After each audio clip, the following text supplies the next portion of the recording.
आम्ही एकदा मला वाटतंय आपले ऍडिशनल कमिशनर म्हणजे तुमच्या थ्रू आपली भेट झाली होती.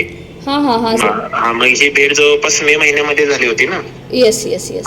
जे काय आपण आमदार खासदारांना निवेदन वगैरे देतोय याच्यापेक्षा डबल लोकांना, खासदार मंत्री वगैरे असतील त्या लोकांना जाऊन तिथे निवेदन दिले होते. आणि फक्त निवेदन दिले नाही तर त्या आमदार आणि खासदारांना त्यांच्या समोर जे काही मुंबईचे कमिशनर असतील, ऍडिशनल कमिशनर असतील किंवा शिक्षण अधिकारी असतील त्यांना फोन करायला लावले होते की ह्या मुलांचं काम का होत नाही वगैरे. मग ते बीएमसीचे अधिकारी पण मग काय उत्तर द्यायचे की 2 दिवसामध्ये काम होईल, 4 दिवसामध्ये काम होईल. आणि जवळपास 3 महिन्यापासून ही अशाच प्रकारची कारणं सांगायचे. तीच म्हणजे तिथलीच लोक मुख्यमंत्र्यांना भेटायला गेली त्याच वेळी, म्हणजे उपोषण सुरूच होतं आणि मुख्यमंत्री सह्याद्री गेस्ट हाऊस आहे तिथे गेले, म्हणजे तिथे होते. साधारणतः ती मुलं 5 वाजता तिथे पोहोचली होती पण भेट त्यांची जवळपास रात्री 8 वाजता झाली. तर तिथे जवळपास 3-4 म्हणजे त्या मुलांनी वाट पाहिली. तिथं महत्वाची गोष्ट काय आहे की म्हणजे पेशन्स आणि इंटेन्सिटी लढण्याची किती होती हे मला सांगायचं. जवळपास 4-5 तास वाट पाहिल्यानंतर तिथे भेट झाली. भेट झाल्यानंतर तिथे मुख्यमंत्र्यांनी मग डायरेक्ट त्यांना समजलं की मुलं उपोषणाला बसले तर त्यांनी तिथे शेरा लिहिला की आयुक्तांनी याच्यावरती लवकर कार्यवाही करावी. आणि त्याच्यानंतर मग त्यात म्हणजे ते शिक्षण अधिकारी वगैरे तिथून निघून गेले होते त्यांचा ऑफिस टाइम संपल्यानंतर. मग त्यांना रात्री 7:30-8च्या दरम्यान तिथे यावं लागलं होतं म्हणजे ऑफिसमध्ये मग त्यांनी पुढच्या 81 लोकांची लिस्ट लावली.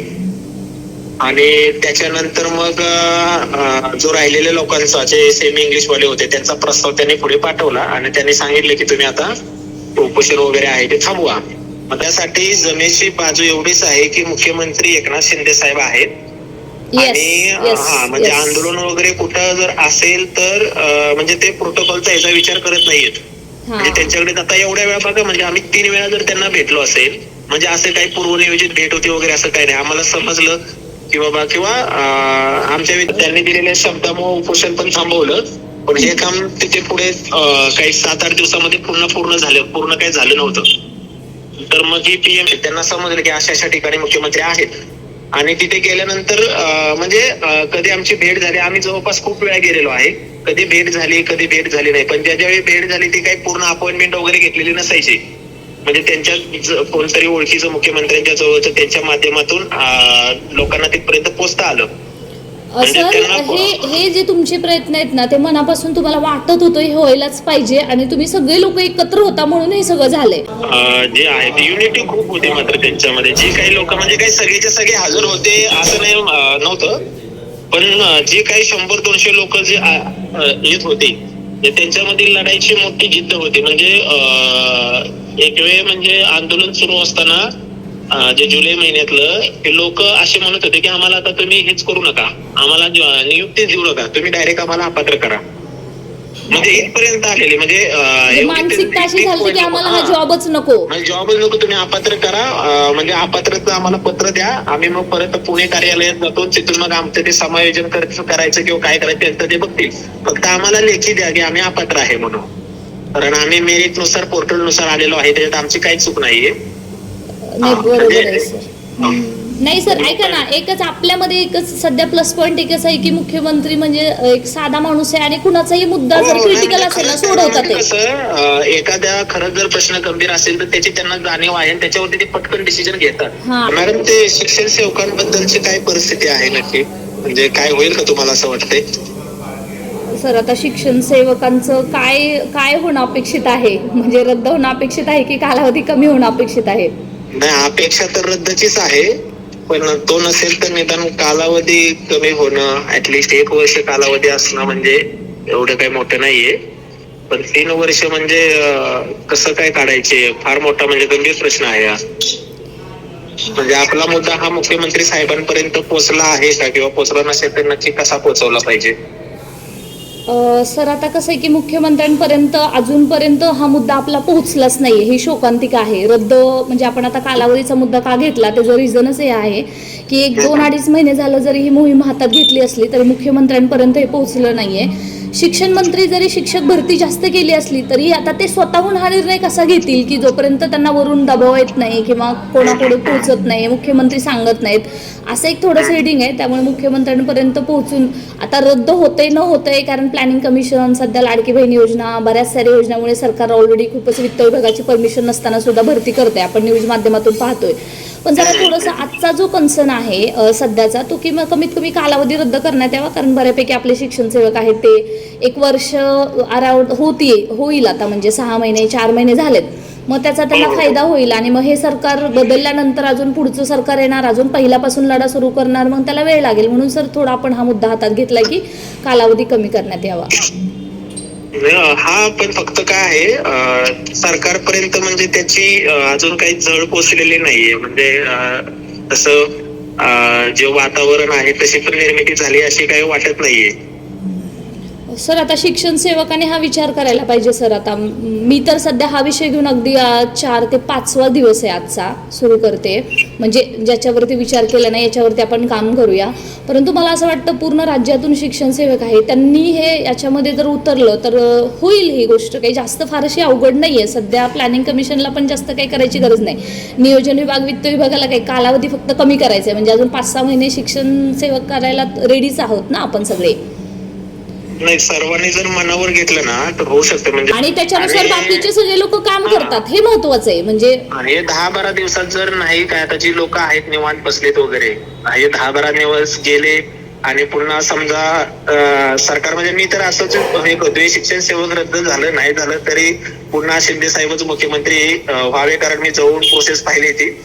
म्हणजे माझं वैयक्तिक मत आहे, प्रत्येकाचं वेगळं असू शकतं. बरोबर असं नाही सर, बरोबर. कारण हा कसं आहे की सर बरीच कामं मार्गी लागतात, त्यामुळे आपला पण लागेल. म्हणजे आता ज्या लोकांचं वेतनवाढ वगैरे झालेलं आहे, आता समजा अंगणवाडी सेविका वगैरे, त्यांचं म्हणजे चांगला डिसिजन आहे ना त्यांच्यासाठी. आपण म्हणतो की बाबा त्यांचं झालं, पण त्या लोकांचा पण तो लढा जो सुरू आहे तो बऱ्याच वर्षापासून आहे. आणि त्यांना कसं आहे, त्यांना काही वेतन नसतं, त्यांना ते मानधनच असतं, ते शेवटपर्यंत तेच मानधन असतं. इव्हन ते आता आपल्या शिक्षकांचा पण झाला, जे दिव्यांग शिक्षकांचं त्यांचं पण झालं, ते पण 17-18 वर्ष झालं काम करतात. थोडक्यात काय सर की म्हणजे आता आपला जरी लढा इतक्या दिवसाचा नसला तरी पुढे आपल्याला ह्याचं खूप झळ लागणार आहे.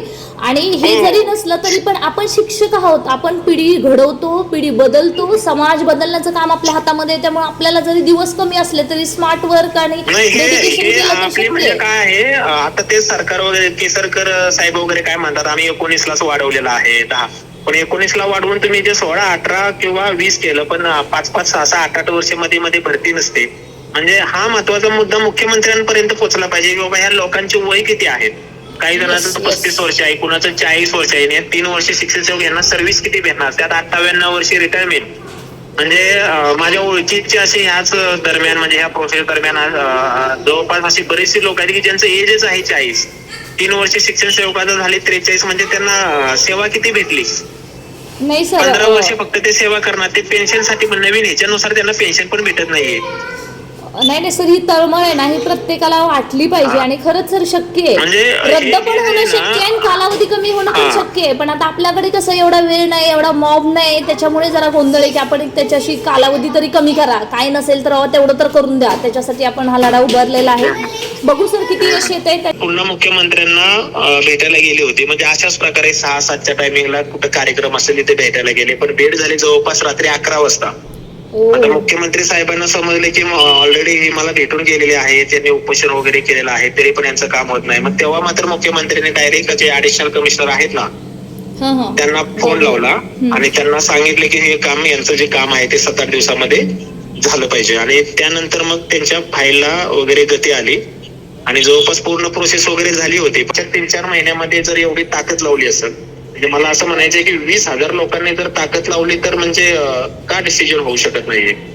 फक्त सर्व शिक्षण सेवकांना याची जाणीव झाली पाहिजे की 3 वर्ष 16,000, 18,000 किंवा 20,000 एवढ्या पैशांमध्ये तुम्ही कसं काय करणार आहे. म्हणजे लोक आता कसं जॉईन झालेले आहेत, काम करायला लागले, तर त्यांना असं वाटतंय त्यांना रद्द व्हावा, पण स्वतःहून असं पुढे यायला किंवा काम करायला कोणी तयार नाहीये. पण सर ज्यावेळी ऍक्च्युली कसं आहे माहितीये का सर याच्यामध्ये की बाबा सगळ्यांना असं वाटतं की कोणतर लढते मग घरातून बसून किंवा असं काहीतर करून बाबा ते सुद्धा चांगला सपोर्ट भेटत नाही म्हणजे सध्याचा असा सध्याची परिस्थिती आहे. परंतु मला असं वाटतं की आपल्या हातामध्ये अजून 10-12 दिवस आहेत. आज गांधी जयंती 2 ऑक्टोबर म्हणजे चांगला दिवस पण चांगला आहे. ज्यांनी क्रांती घडवली, ज्यांनी देशाला स्वातंत्र्य मिळवून दिलं, अशा दिवशी आपण म्हणजे चांगला शुभमुहूर्त करतो ईमेलच्या माध्यमातून आणि सोशल मीडिया हे आपण करूयात. आणि नाही जर आपल्याला यश मिळालं तर आपण एकदा आंदोलनाला बसलं की मुख्यमंत्र्यांना कसं भेटायचं मुंबईमध्ये ते सर काही अवघड नाही. तर तुम्हालाही चांगला अनुभव आहे. थोड्या वेळापूर्वी सांगितलं होतं पण जवळपास 500 लोक जॉईन झाले होते. म्हणजे एवढी अचानकपणे मीटिंग शेड्यूल करून 500 लोक जॉईन होणं म्हणजे फार मोठी गोष्ट आहे. म्हणजे तुमच्यावरती लोकांचा विश्वास आहे, तुम्ही लीड करत राहा, लोक मागे उभे राहतील.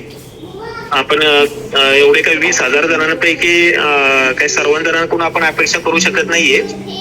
नाही सर पण आपण एकमेकांना जोडूया या माध्यमातून, जास्तीत जास्त लोकांपर्यंत पोहोचूया. आणि आठवड्याभरामध्ये काय होतंय का, सध्या बळीराम सरांनी सांगितलं आम्ही मुख्यमंत्र्याची मीटिंग लावून देतो, मला 2 ठिकाणी सांगितले मीटिंग लावून देतो, परंतु जोपर्यंत आपलं होत नाही तोपर्यंत कशाला, म्हणजे काहीच नाही. आणि कसं असतं सर, ही विषय जेवढा गरम असतो ना तेवढा पटकन होतो.